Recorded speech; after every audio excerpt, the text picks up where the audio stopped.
مصروفیت میں توجہ علی اللہ کا طریقہ۔ حضرت اقدس رحمۃ اللہ علیہ نے ارشاد فرمایا کہ جب کسی کام کاج میں مصروف ہو تو ہر 15-20 منٹ کے بعد 1-2 منٹ یا آدھے منٹ کے لیے ذات کی طرف متوجہ ہو جایا کرو اور پھر اپنے کام میں لگے رہو، اور جب نماز کا وقت آئے خوب مزے کے ساتھ خدا کی طرف متوجہ ہو جاؤ۔ یہ باتیں بغیر مشق کے حاصل نہیں ہوتی۔ سب سے اعلیٰ حالت یہ ہے کہ ہر چیز میں ذات ہی ذات نظر آئے۔ شروع میں یہ حالت تھوڑی دیر کے لیے رہتی ہے، جب موت قریب آتی ہے تو یہ حالت دائمی ہو جاتی ہے۔ ذکر اللہ کس طرح ہر وقت قائم رہ سکتا ہے؟ ایک دفعہ فرمایا کہ سالک کو چاہیے کہ ہر وقت دل سے اللہ تعالیٰ کی جانب متوجہ رہے، بے شک دنیا کے کام کرتا رہے لیکن ذکر اللہ سے کبھی غافل نہ رہے۔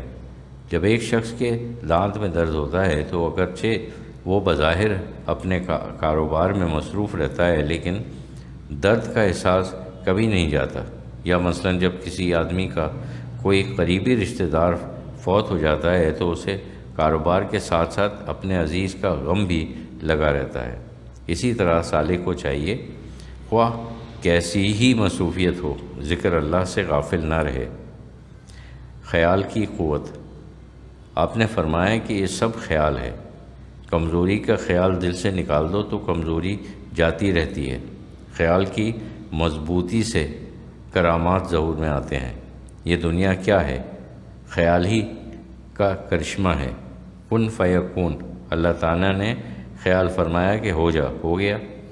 جنت میں بھی جب انسان کسی پھل کی خواہش کرے گا فوراً منہ میں آ جائے گا۔ فرمایا کہ آخرت میں خیال کن فیکونی درجہ رکھتا ہے۔ خیال کیا ہے اور پورا ہو گیا۔ لیکن اس دنیا میں خیال حکمت پر مبنی ہے، اور حکمت تدریجی ہوتی ہے، کیونکہ دنیا عالم اسباب ہے۔ بچہ ماں کے پیٹ میں رہتا ہے، پھر پیدا ہوتا ہے اور جوان ہوتا ہے۔ اس کے برعکس آخرت میں چونکہ اسباب اٹھ جاتے ہیں، وہاں جو چاہا ہو گیا۔ اس کے بعد ارشاد فرمایا کہ انبیاء علیہ السلام کے معجزات بھی خیال کی مضبوطی سے ظہور میں آئے، جو اشارہ فرماتے ہو جاتا۔ فرمایا ایک دن حضرت عیسیٰ علیہ السلام، جن کا گھر تھا نہ پار، درخت کے نیچے بے ہوش پڑے تھے۔ ایک آدمی آیا، درخت کے نیچے بیٹھ کر تھیلے سے کھانا نکالا اور کھانے لگا۔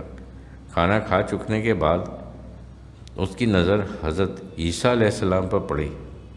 جملہ معترضہ کے طور پر حضور رحمۃ اللہ علیہ نے فرمایا کہ حضرت عیسیٰ علیہ السلام کے زمانے میں حکمت کا زور تھا، اس لیے آپ کو حکمت شکن معجزہ عطا ہوئے۔ حضرت موسیٰ علیہ السلام کے زمانے میں جادو کا زور تھا، اس لیے آپ کو وہ عصا دیا گیا جس سے سب سحر نیست و نابود ہو جاتے تھے۔ ہمارے نبی کریم صلی اللہ علیہ وسلم کے زمانے مبارک میں فصاحت و بلاغت کا زور تھا، یعنی یہاں تک کہ عرب باقی دنیا کو عجمی یعنی گونگا کہتے تھے۔ اس لیے رسول خدا صلی اللہ علیہ وسلم کو وہ قرآن ملا جس کے سامنے ان کی فصاحت اور بلاغت ہیج تھی۔ قرآن شریف نے دعویٰ کیا کہ جو کچھ ہم نے اپنے بندے پر نازل کیا ہے اس کی صداقت میں کوئی شک و شبہ ہے تو لے آؤ، اس جیسی ایک صورت بنا کر بلاؤ اپنے گواہوں اور اللہ کے سوا اپنے مددگاروں کو اگر تم سچے ہو۔ اس کے بعد فرمایا کہ جب اس آدمی نے حضرت عیسیٰ علیہ السلام کو بے ہوش پڑا ہوا دیکھا تو اسے خیال ہوا کہ یہ شخص شاید بھوک کی وجہ سے بے ہوش ہے، چنانچہ اس نے نزدیک جا کر آپ کے منہ میں کھانا دیا۔ اس سے حضرت عیسیٰ علیہ السلام اٹھ بیٹھے اور اس سے دریافت کیا، تو کون ہے اور کہاں سے آیا ہے؟ اس نے کہا، کیا کہوں، مصیبت کا مارا ہوں، عرصہ ہوا ایک لڑکا فوت ہو گئے تھے، جن کے غم میں میری بیوی رو رو کر اندھی ہو گئی ہے۔ ایک بڑی لڑکی ہے جو کوڑھ کی بیماری میں مبتلا ہے۔ میں مفلس اور نادار ہوں، روزی کمانے کی خاطر سفر پر گیا تھا، اب کچھ اشرفیاں کما کر لایا ہوں، جو اس ہمیانی میں ہیں اور گھر جا رہا ہوں۔ جب وہ اٹھ کر روانہ ہوا تو حضرت عیسیٰ علیہ السلام اس کے پیچھے ہو لیے۔ اس شخص کے دل میں خوف پیدا ہوا اور دل میں کہنے لگا کہ غلطی ہوئی، اس آدمی کو اشرفیوں کے متعلق بتایا ہو۔ اب جنگل کا موقع ہے، ایسا نہ ہو کہیں یہ میرا گلا گھونٹ کر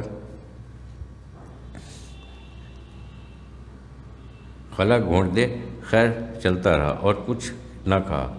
جب اپنے گاؤں پہنچا اور گھر کے اندر داخل ہو گیا تو حضرت عیسیٰ علیہ السلام بھی اندر چلے گئے۔ اب چونکہ آدمی گلی میں کتا بھی شیر ہوتا ہے، اس آدمی نے کہا، میں نے روٹی کا ٹکڑا دے کر عجب آفت مول لی، یہاں تک بھی میرا پیچھا نہیں چھوڑا۔ حضرت عیسیٰ علیہ السلام نے فرمایا، خیر مجھے یہ بتاؤ کہ تمہاری لڑکی کہاں ہے؟ اس نے کہا، وہ ہے۔ آپ نے دیکھا کہ تمام جسم پر کوڑ تھا۔ آپ نے پانی کا ایک گھونٹ منہ میں لیا، پھر کلی کا ایک چھینٹا اس پر مارا اور وہ فوراً اچھی ہو گئی۔ پھر فرمایا، تمہاری عورت کہاں ہے؟ اس نے کہا، وہ بیٹھی ہے۔ حضرت عیسیٰ علیہ السلام نے اسے مخاطب کر کے فرمایا، کب تک بکر کرے گی؟ اٹھ اور دیکھ۔ اس نے آنکھ کھولی تو سب کچھ نظر آنے لگا۔ پھر فرمایا، تمہارے لڑکے اور لڑکی کی قبریں کہاں ہیں؟ وہ آپ کو ان کی قبروں پر لے گیا۔ اس کی عورت بھی ساتھ گئی کہ بچوں کی قبریں تو آنکھوں سے دیکھ آؤں گی۔ جب وہاں پہنچے تو آپ نے فرمایا، اللہ کے حکم سے اٹھ کھڑے ہو۔ دونوں لڑکا اور لڑکی قبروں سے نکل کر ماں باپ سے لپٹ گئے۔ اس سے وہ آدمی حیران تھا اور کہنے لگا، جو کام آپ نے کیا ہے اس سے معلوم ہوتا ہے کہ آپ کے اندر زبردست قدرت ہے، کیونکہ کوڑھی کو ٹھیک کرنا، نابینا کو بینا کرنا اور مردے کو زندہ کرنا کسی حکیم کے بس میں نہیں ہے۔ لیکن ایک بات میری سمجھ میں نہیں آئی، وہ یہ کہ جب آپ میں اس قدرت موجود ہے تو آپ درخت کے نیچے اس حالت میں کیوں پڑے تھے؟ آپ نے فرمایا، وہ حالت تھی تبھی یہ ہوا ہے، اگر وہ نہ ہوتی تو یہ نہ ہوتا۔ اس کے بعد حضرت اقدس رحمۃ اللہ علیہ نے فرمایا کہ خیال میں بہت قوت ہے اور اس سے انسان بہت کام کر سکتا ہے۔